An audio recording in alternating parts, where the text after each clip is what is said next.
Yo, yo, yo, it is Last Born of Touchtone Ready saying, what up to the world today?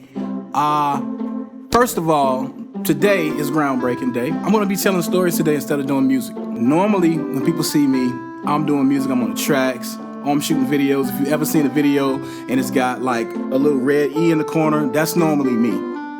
You know, what you mean normally? That's always me. Today, I'm going to be doing stories because I was talking to a friend of mine not too long ago, and he was like, yo, dude, you got like 1,000, 100 stories. Like you, and I was like, nah, I got 1,000,000 stories that I could tell. So I figured I'd just take you on a little journey, a long journey, and it starts today. The first story that I think I'm going to tell is the Blair Witch Project story. Anybody that knows me or is close to me ever sent me an email before, notice my email address is nextexit75. This will kind of explain where the 75 comes from, because living in Detroit,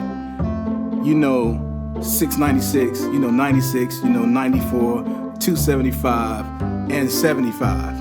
75 is like where the mall is, where this incident that I'm about to tell you today took place. So, without any further ado, let's get started with the story. So, living in Detroit, well, outside of Detroit, because I actually lived in the suburbs of Detroit. I lived in Farmington Hills. So, any Detroiter hear me say living in Detroit, and they know I live in Farmington Hills, they gonna correct me automatically. No, I did not live in Detroit, but I spent most of my day in the city of Detroit because, I was a drummer up there and I played in Marvin Winans Church, and the church is actually in the city. And if you know about going to Marvin Winans Church, when you go to Marvin Winans Church, you are there all day because you got rehearsals, you got double rehearsals, you got Bible study. That's just all week. So the only day you really get off is Friday. But so I had this job in Pontiac, Michigan. It's a good little ways from Farmington Hills. It's not close at all. So especially if you go in the afternoon or you driving during 5 o'clock traffic, you really realize how far you are from work. Especially if you got to come up Telegraph like I did. I had to come up Telegraph sometime. I had a shift change and I was working at night. So I'm working at the General Motors building. Now this is pre 9/11 and Bin Laden incident. My building is still there. Unfortunately, it's not there now because after 9/11, the company, I guess it wasn't strong enough to maintain. General Motors was not able to survive after the attack on 9/11. So it's not there anymore. I used to work there, and I used to have to drive all the way up Orchard Lake. This is for people that actually live in Detroit, because, if you don't know what streets I'm talking about. But all the way up Orchard Lake, US Highway, and then get off, bam, into Pontiac, Michigan. And the facility was like a fortress. It was almost like a college. It was like a little small technical college, community college. It was surrounded by a gate. You couldn't get in or out unless you had a card or buzz in. Now, at the beginning, I didn't have a card. I had to get buzzed in. So I get out my car. I had a little Dodge Neon. This is 99 now, 1999. So I go up to the gate, buzz myself, buzz the gate, and the lady, who is it? Show my face comes up on the thing, and then the lady buzzes me in. Now, my job was like this. When you walk through, there's a building right in front of you, bam, there's another building to the side, bam, and then there are 2 other buildings on this side. Now, these buildings are a long ways away.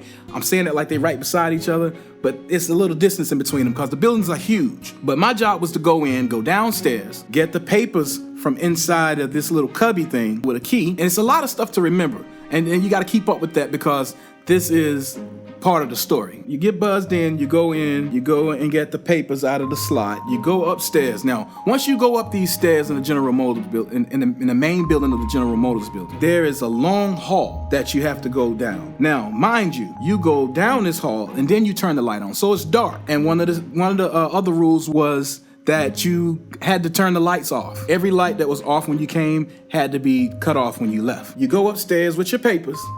There's this long hall. And when I say long hall, it's like 3/4 of a football field. So it's like 75 yards. It's pretty long. While you're walking down this hall, you can look into the cubicle room where I worked. I go down this hall every day.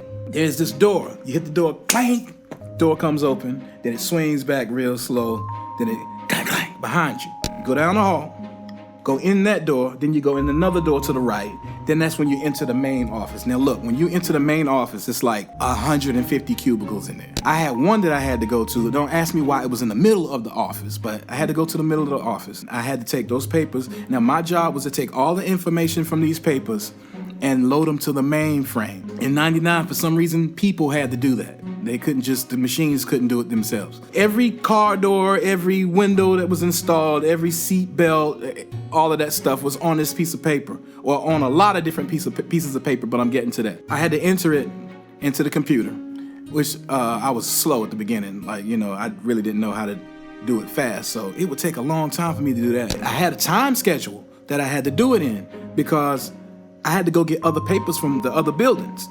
And so once I did those papers, I would take those papers, put them in a certain room, go downstairs, get the key out of the drawer first for the car, because you have to take a car from one building to the other building. And they had company cars on the inside of the gate. So I went downstairs and got into this little white, I think it was a Cavalier or something like that. And I had to drive over, get some more papers from another building. There are gonna be more papers in this building once I get done with the other ones. They time it to where they figure it'll take you this long to do this before they put the other ones out. So I go get the papers, come back, park the car, boom. Go in the building, run back up the stairs, down the hall, back inside. So now I'm inside doing the other set of papers. Takes about the same amount of time that it took me the first time. All right, so you got pretty much the gist of what I do. So I have 2 more buildings that I have to go through later on that night. Okay, now let's fast forward about 6 months. Yeah, I think about 6 months. Yeah, it was around the time it was snow outside. So, all right. So now I'm in my routine, but I'm good now. Like, boy done got his skills up, and he so I'm doing it fast as crap now. So I go in, and I got my key card, so I don't have to get buzzed in no more. I go, buzz myself in, boom, go get the papers, go upstairs. I'm killing it now. I'm just, you know what I'm saying? I'm killing it. I got crazy time in between. We can go do some things now. You know what I'm saying? Like before, when I would do stuff in an hour and a half, now I'm doing it in like 40 minutes. I didn't really realize it at the beginning that when I get those papers done from this building, I have a big gap before, because every time I would go to the second building before, there were papers in there. But now that I finished so fast over here, when I go to these other buildings, it's like there are no papers there. Now I'm wondering, like, where are the papers? You know, they just don't finish them that fast. So I noticed that it was like 2 hours in between the time I finished the second set of papers till I got the third set of papers from the next building. So now I got a longer lunch break. So what do you do with a longer lunch break? You go to the movies. So, because Great Lakes Crossing, and see, in Detroit, you got 3 different malls. You got more malls, but people frequent 3 malls mainly, and that's Great Lakes Crossing, and that's right off 75. And you got Somerset Mall. And the Somerset is dope. Somerset Mall is like the mall that you go in, it's regular on one side, but then you got the elite side, which actually you go in and you get on the conveyor, and the conveyor takes you across the highway, and then you go into the rich side. I got another story about that, but that's not today. So anyway, I head to Great Lakes Crossing. Great Lakes is a big mall. It's a huge mall. And what's funny about that mall, it's just like a big racetrack. You go around, and it's just circular like this, but it's huge. Like, all the stores are extra big for some reason, and you got stores on the outside and you got stores in the middle. But when you go in the stores in the middle, you can go out the back of the stores in the middle. So if you don't remember which way you came in, sometimes you get turned around. It's crazy. But at the end of the mall, they have these the Star Theater, and the Star Theater is dope. They don't have them in North Carolina, but the Star Theaters have the artifacts actually from the movie. So if you go see Ghostbusters, they got the Ghostbusters. Not that you would go see Ghostbusters, but you know what I'm saying. Anyway,